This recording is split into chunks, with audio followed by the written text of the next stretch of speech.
Hey guys, we are so happy that you came back for another episode of The Wind Down. Today we are joined by Jean-E Lee, who plays Issa's brother, Amal, to talk about low-key moving on. Yeah, you and Molly have just had sort of like in season one, you guys had argumentative fights. But this fight gets, you guys physically step to each other. So do you think Issa and Molly can sort of come back from this? Well, I will say guys are a unique breed. Yeah, we're it's like y'all fight and you become best friends. Right. Once women fight, it's a wrap. It was a public violation too. There's an embarrassment element to it. It was at Issa's event. So I don't know how you could come back from that without having a fully candid conversation. Yeah. Like for me, I could never look at my friend the same way. It's like a mirror broke, and then now you put it back together, and like you can still see the cracks in it. Yeah. Oof. Yeah. So wait, how do you come back from that? How do you come back from a cracky ass mirror? Just be looking at different. Just look at your little section right here. You be good. You see that reflection after a while, like, Get it.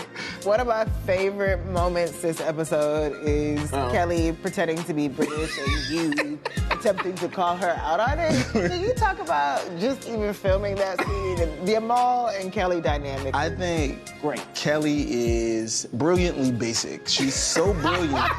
She's basic.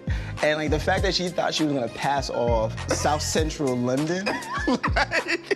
Come on, are you serious? And I just loved how Amal just like literally pokes holes in her story the whole time, and she's literally trying to cover up every time.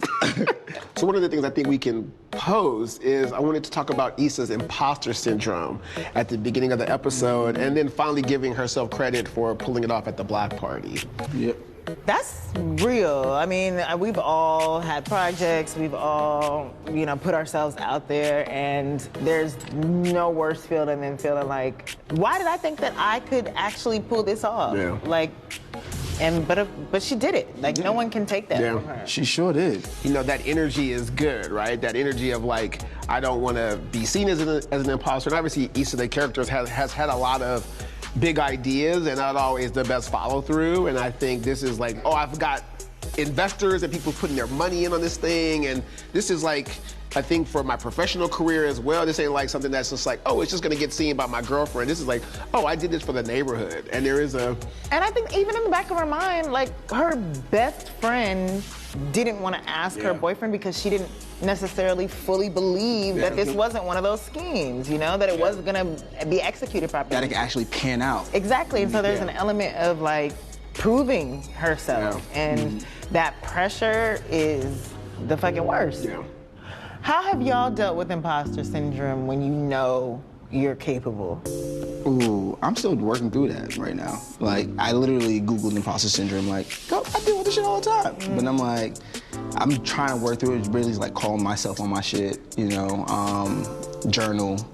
And then the people around me literally help.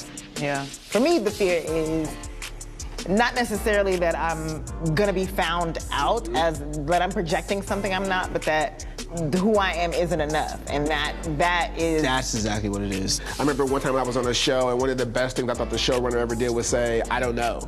And it was so freeing that I just feel like, that's a very easy, like nobody thinks of you any less. I think that's the fear, is that we won't be enough. Yeah. I'm gonna use that, but I don't know. Yeah. Well, as always, thank you for winding down with us, and be sure to come back next week as we break down episode 6. See you guys then. Woo! Cheers. Halfway through. Halfway through.